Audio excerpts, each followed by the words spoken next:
ಇವತ್ತು ಪ್ರದೇಶ ಕಾಂಗ್ರೆಸ್ ಕಮಿಟಿಯ ಮಾಧ್ಯಮದ ವಿಭಾಗದಿಂದ ನಮ್ಮೆಲ್ಲರಿಗೂ ಸಹ ಒಂದು ಆಹ್ವಾನವನ್ನು ಕಳಿಸಿದ್ದಾರೆ. ಆದ್ದರಿಂದ ನಾನು ಸಹ ಇಲ್ಲಿ ಬರಬೇಕಾಯಿತು.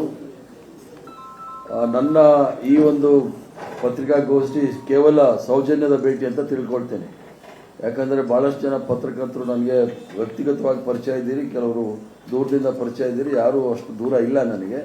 ಆದ್ರೂ ಕೂಡ ಕಾಂಗ್ರೆಸ್ ಪಕ್ಷಕ್ಕೆ ಅಧ್ಯಕ್ಷನಾದ ಮೇಲೆ, ಯಾಕಂದರೆ ಒಂದು ವಾರ ಆಯಿತು, ಒಂದು ವಾರ ಆದಮೇಲೆ ಜಾಸ್ತಿ ದಿವಸ ನಾವು ಕಾಂಗ್ರೆಸ್ ಆಫೀಸ್ಗೆ ಹೋಗಿಲ್ಲ ಅಂತ ಆಗಬಾರ್ದು, ನೀವು ಬೇರೆ ಥರ ಬರೀತೀರಾ.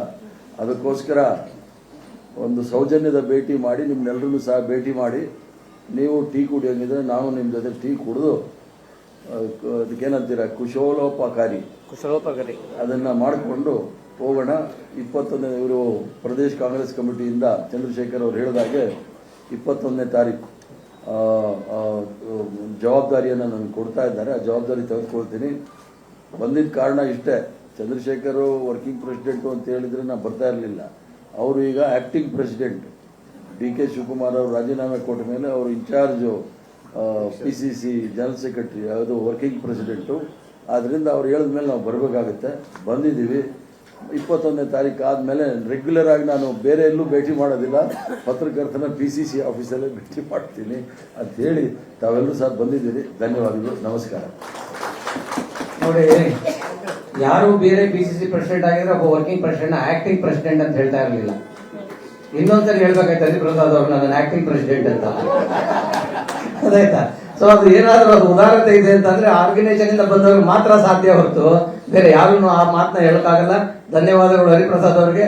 ಮತ್ತೆ ನೀವೆಲ್ಲರೂ ಬಂದಿರೋದಕ್ಕೆ ಇದೇ ರೀತಿಯಲ್ಲಿ ನಮ್ಮ ಬಾಂಧವ್ಯ ಮುಂದುವರಿಲಿ, ಸಹಕಾರ ಕೊಡಿ ಹೀಗೆ ಅಂತ ಹೇಳಿ ಈ ಪತ್ರಿಕಾಗೋಷ್ಠಿನ ಮುಗಿಸ್ತೀನಿ. ಥ್ಯಾಂಕ್ ಯು, ನಮಸ್ಕಾರ. ಹೇಳಿ.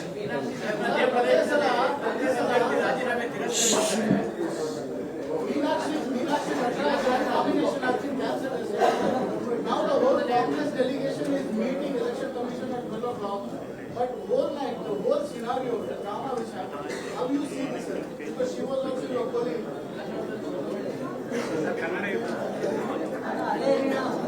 ಇಲ್ಲಿವರೆಗೂ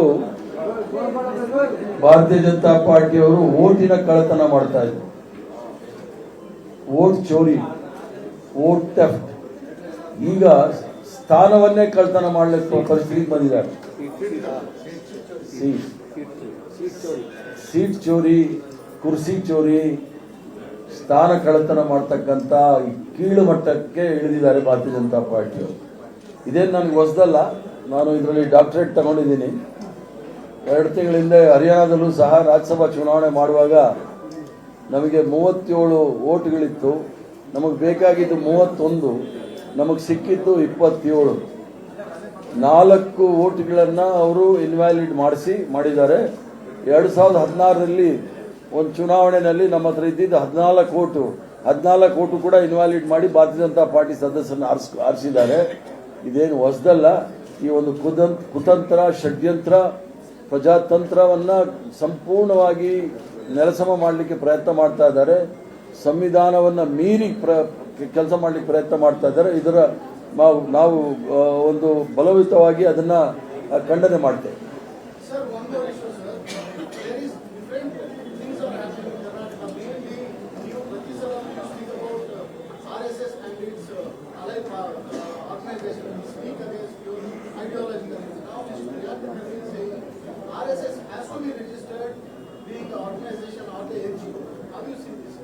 Priyanka Kharge ji is a government, is a minister, and he is holding a home ministry, and he has got all the rights within the constitution.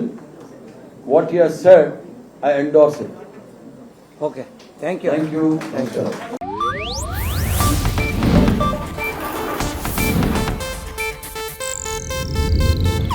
ಇದು ಏಷ್ಯಾನೆಟ್ ನ್ಯೂಸ್ ನೆಟ್ವರ್ಕ್ ಪ್ರಸ್ತುತಿ.